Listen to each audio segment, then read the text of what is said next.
Brad, this game has spiders, so I figured who else should sit down on this quick look than our resident spider expert. Venomous fangs sinking into your flesh. Oh, and these ones react to light. This is Metro Last Light, the sequel to Metro 2033. He celebrated, that's what I'm going to say. Okay. 4A Games, a sort of post-apocalyptic, crazy, set in Russia, everyone's in the underground metro. Subterranean, near future, post-apocalyptic. Yes. Yeah, the missiles fall. It's never explained why. I like that. I like that. A good apocalypse story without an explanation for the apocalypse. Because more often than not, you don't need it. No, and you know, it's not a spoiler to say that stuff is not expanded upon in this sequel. It is purposely left vague. It's something that the author, when I talked to him at PAX East, was very specific about. It doesn't matter why the bombs dropped. All that matters is they did, and how does humanity deal with that once it's happened. Right. I put the voices on Russian because that's how I played, and this is my quick look. But the English voice acting is a lot better in this game, okay. So if that's how you want to play it, it is better than the original game. Okay. Much like the original game, it looks pretty nice. Oh, this game's gorgeous. This is also the first game that's a brand new game that I played on the PC first. Yeah. Which had its own set of trials and tribulations as I learned about the political marketing differences between AMD and NVIDIA cards. Whoever contributed that co-marketing money. Yeah, this game starts with like 7 NVIDIA logos, and my AMD card was like, "Hey, please turn off PhysX," which I think in the shipping game, not the review version I was playing, that will be turned off by default because it proved very problematic for reviewers up front of like, "Hey, why is this game 8 frames a second?" Yeah, running PhysX on ATI cards at the moment is not a good idea.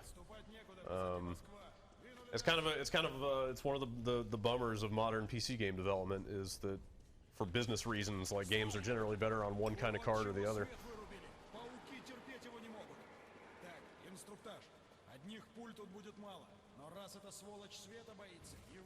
You don't want to shoot your bullets anyway, right? Because it's your money. Exactly. Well, you have 2 sets of bullets. You have dirty bullets and military-grade currency. Okay.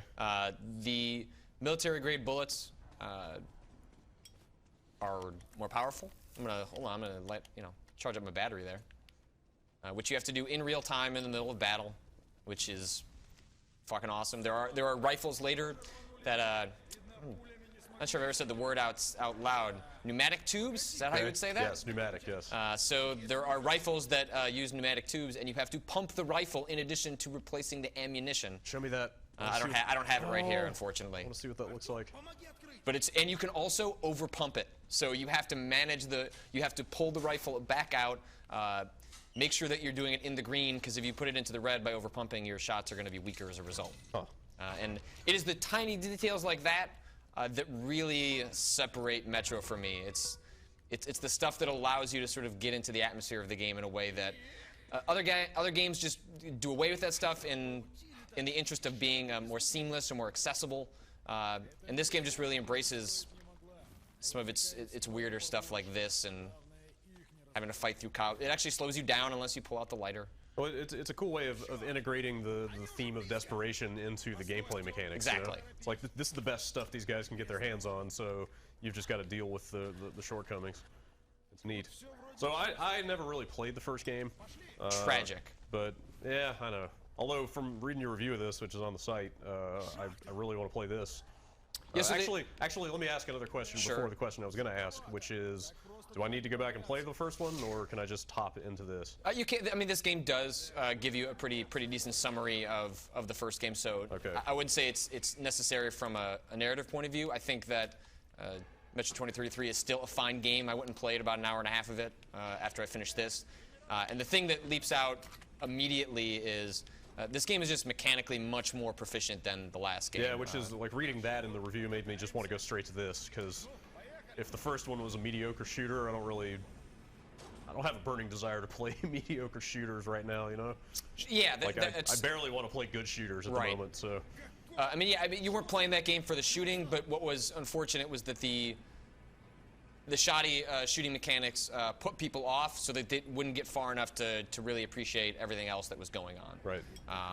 And that's just not the case in Last Light. You know, it's one of those things where the best thing I can say about the gunplay is that I don't really notice it. Yeah. It's just like I'm playing a shooter. Cool.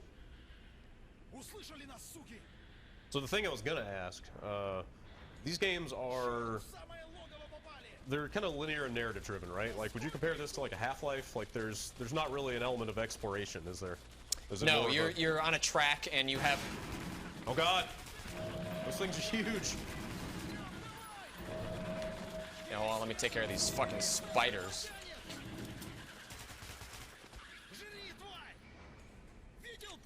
Yeah, this game tries to give you a sense of scale and exploration, but by and large, you are moving along a path, and then there are opportunities to go paralleled or perpendicular to that path, but only really in pursuit of like some additional items and maybe finding some diary stuff that expands upon the story. So it's very, very much driven by the narrative. Yeah. Okay. Yeah.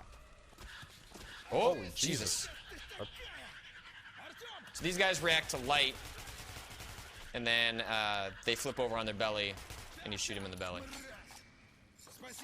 So that's what starts adding like the really enjoyable risk-reward of this game, is because you have to have your flashlight on all the time in order to get these guys off your back. But that also means you're constantly having to pull this out and pump this. That you can't overpump, so that one you don't have to worry about. You can just slam on the right trigger. And your little lighter never runs out. That little number on my wrist there on the left-hand side will come into play when we reach the surface. Is that RADS? No, that's actually your gas mask filter. Oh, and when you go to the surface, you have filters that allow you to breathe. That is separate from the radiation. The radiation can also kill you, but that's less of a concern as much as the irradiated air that's being filtered through your mask. Right. And you have a countdown that tells you when you need to change your filter. Oh. Yeah, get out of here. I know it's not the same style of game, but this really feels like it's sort of cut from the same cloth as Stalker, you know? Oh, it's ex-Stalker developers. So this game, you know, while it's conveyed as a Russian game, you know, it was developed in the Ukraine, so you know, in the region, but not made, you know, necessarily in Russia. That's a mistake I've made in the past. But yeah, a bunch of guys that are working for, is it GSW Game World, I think is the developer? Something like that. It's Game World. Yes. I don't know. I'm not sure what the letters in front are. They left about a year before Stalker: Shadow of Chernobyl was released. Okay. And then they set off to make this. But yeah, they are cut from the same cloth. There are references to things called stalkers, which I may be a term or just a nod to where they came from. But now that the Stalker developer no longer exists, but they're off making a new game like Stalker, but it's an online MMO. Okay. Which everything I've heard about the Stalker games actually makes them sound like they could fit really well to something like that.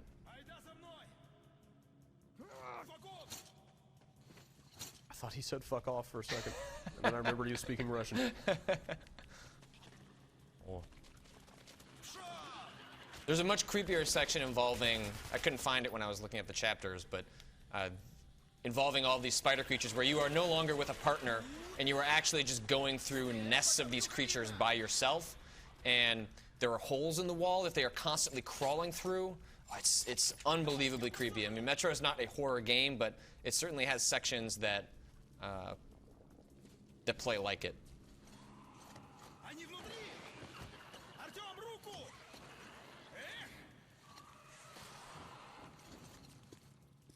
Fuck you. God damn, look at that thing! Oh, that's terrible. Man. Oh!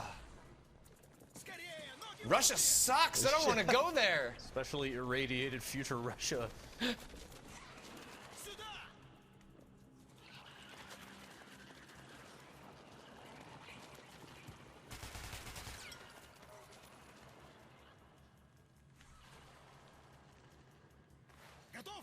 I'm ready, buddy. Get the hell out of here.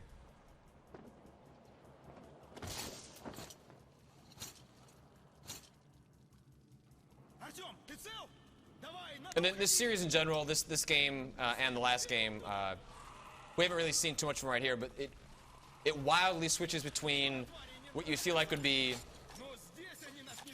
natural sort of evolution of a world that's been sort of irradiated, and then also bizarre supernatural elements that are just, for the large part, unexplained. Oh, really? Like stuff you can't just chalk up to the radiation? No, like there weird. are weird ghostly figures. Okay.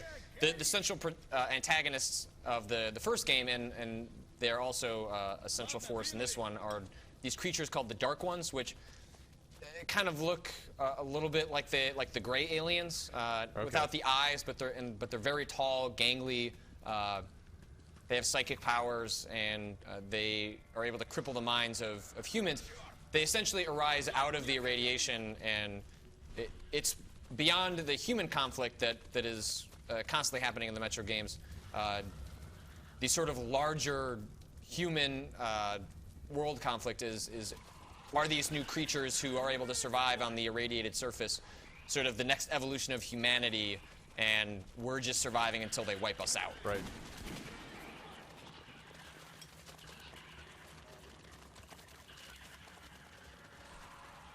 Yeah, you fucker. Uh-oh. Shit. That's not good. If your light goes out, are you kind of screwed with those guys?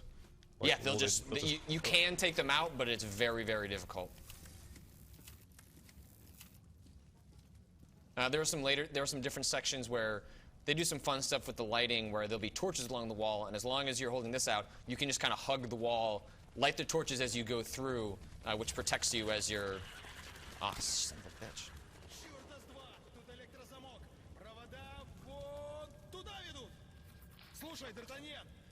Oh, you're gonna make me go on my own, you asshole. Oh, wait a minute. Oh, that's... Just leave it on for a second. Oh, he stopped talking.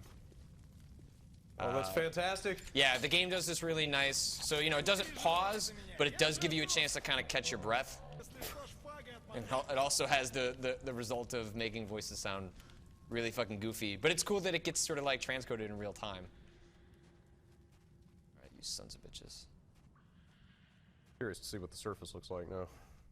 Yeah, I think it's right around. If it's not right around the corner, then I'll just jump into the chapter. But I think it's right after this stuff. Oh, here we go.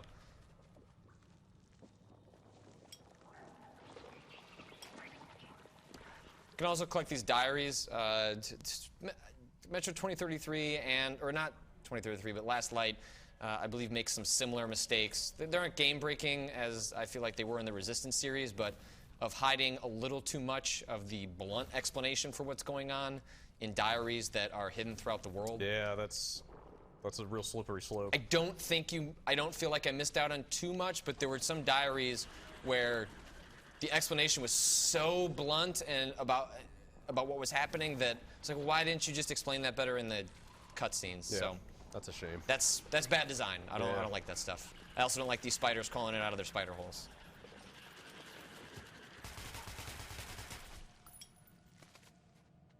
And sections like this at night kind of suck. Headphones on.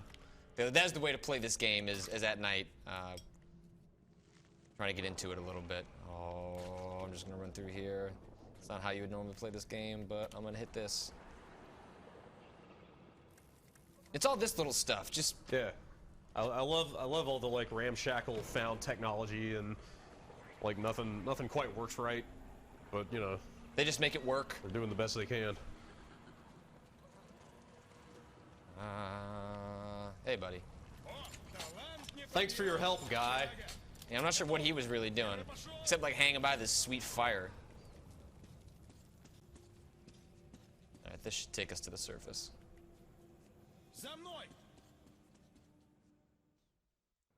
The game's split up into some pretty short chapters. You don't have control over save points. It's all checkpointed, Okay. Even on the PC version. I would probably recommend to most people that they don't play on normal difficulty. A large part of at least my enjoyment of this game is the tension that arrives from like scarcity of resources. Right. And holy shit, things are not scarce on normal. Like a lot of the fun of going to the surface is having to manage your scavenging time with the amount of time you have left on your filters. And at numerous points, I had like 45 minutes that I could be wandering around, and at no point was I ever going to use that stuff up. So, I mean, that would make sense. That would be useful if you're maybe new to the series and like you're a guy that likes to search around every frickin' corner looking for those diaries, but it removes a lot of the tension from the game when you don't have to worry too much about looking around. Most people say that the way to play the game is Ranger mode, which removes a lot of UI elements, even more so than the game has in place. You just have to look at your stuff. I think you have to look at your stuff in order to see anything in regards to what's going on. That is unfortunately not built into the game. It's pre-order DLC. Oh, that's terrible. I will give Come on, guys. I will give Koch Media credit for coming out and saying that they wanted it to be free, but retailers demand these days that you have a retailer incentive. Sure, but DLC. that sounds like a crucial mechanic for people who really want it. It is. So that sucks. I would say shame on them for choosing that. Yeah, like come up with something else. But it is also, I would say, a shitty ecosystem that a publisher wants to just say, hey, we just like to release everything in the box, and the retailers say, hey, no, how about you give us something? Слышал я про это место. На посадку уже заходил, когда рвануло. Видишь здание, в которое он врезался? Вход на театральный зал. I mean, this game is just really does this a gorgeous job of just like rendering this awful landscape. Yeah.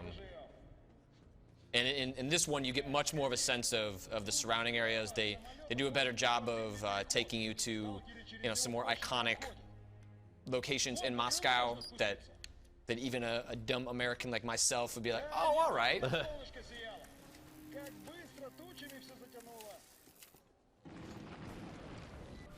So now, I've got to manage. I can take my gas mask off. Oh, no. That's a bad idea. What are you doing? But I've got my filter. I've got 4 minutes left, and it's counting down on that clock, and Okay. it'll beep at 1 minute. And what do you do? To change the filter? Yeah. You just pull this up and Like, hit the A button. Okay. See how that's mapped to the buttons? Like, can you just hold your breath long enough to change the filter or something? Yeah, that's Okay. not like as long as you do it before the timer is up, that's Okay. not something you have to worry about. All right. So we're working up towards a specific sequence right here. The game introduces by virtue of having some of the supernatural elements, it's able to do a better job of giving you a sense of what it was like back when the bombs dropped. Again, it doesn't give you any sort of explanation for why, but they do find ways to do flashback equivalents that are really powerful, and we should be coming up to one. Oh, fuck you! I didn't Старайся идти потише. Тут говорят, like that at all. там не водится. Oh, I see. So that was a filter you just picked up, right? Yeah. Because I saw that your time is up to like 5 minutes now, total. Давай на свет выбираться.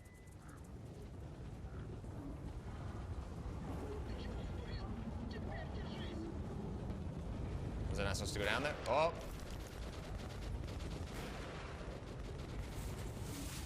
Oh, hey, buddies. Ah!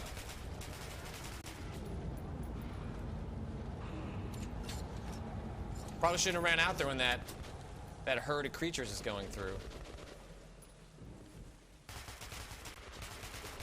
If you're smart, you can also get the various wildlife when you encounter multiple species to fight each other.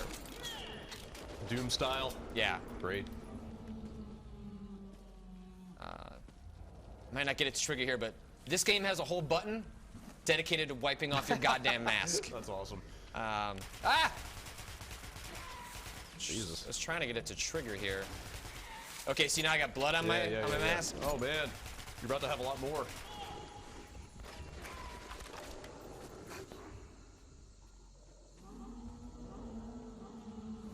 So if you're using a shotgun and you get way up close to a dude, your face will just be fucking covered in blood. Oh, damn. I've not been using my ammunition wisely.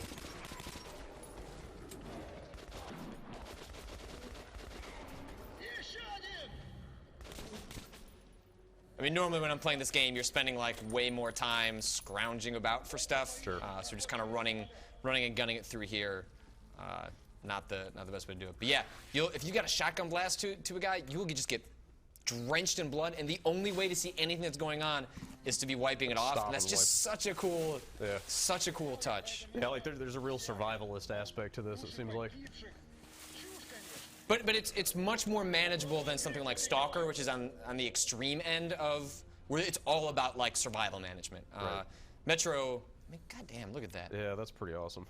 And it does not look nearly as awesome on the consoles. Yeah. It is totally acceptable, and I'll at least give them that the frame rate is great. Yeah, and holds up. From what I saw, it was nice and smooth. But the textures take such a significant dip that it feels like you're playing basically on the low settings on the PC. Right. So, you know, it's something you can do, but if you even have a modest PC, like it seems like a better choice to ratchet down the settings there, Right. rather than playing on the consoles. You've crossed over, Patrick. I have. This is the first time where I felt disgusted when I was checking out the console versions for the review. Now you know where I was at with Far Cry 3. Whoa. All right, here we go. Ладно, пошли. Сталкер один рассказывал, это был рейс Майорка-Москва. Ну, семьи после отдыха. Я-то сам ни на море не был никогда, ни в самолете не летал. Не судьба. Странно как-то. Черт, ты тоже видел? Артем, что это было? Живые, смотри, они живые!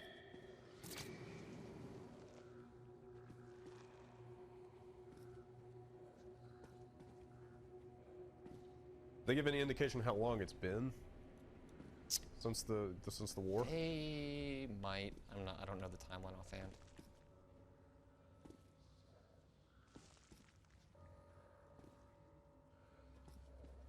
I mean, that's the thing. I don't think a war even occurred. Or just whatever, whatever Yeah. event.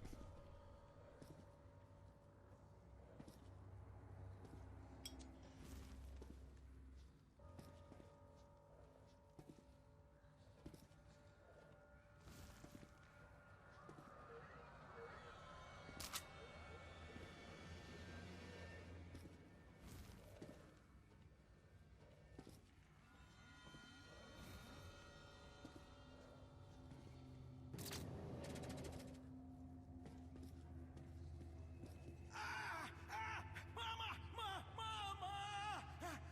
Что? Где?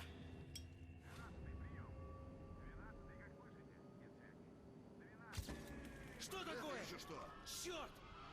Питания нет, двигатели заглохли. Домодедово, борт 767 Что за вспышка была? Спроси. Дайте площадку. Черт, нет уже диспетчерской. Падаем! Скорость какая? Скорость. Электроника вырубилась! О, Господи! Черт! Черт! Да что же ты творишься? Паша, планируя. В руки себя возьми. Трудно запуститься. Правый движок, Кошек, давай взлетный!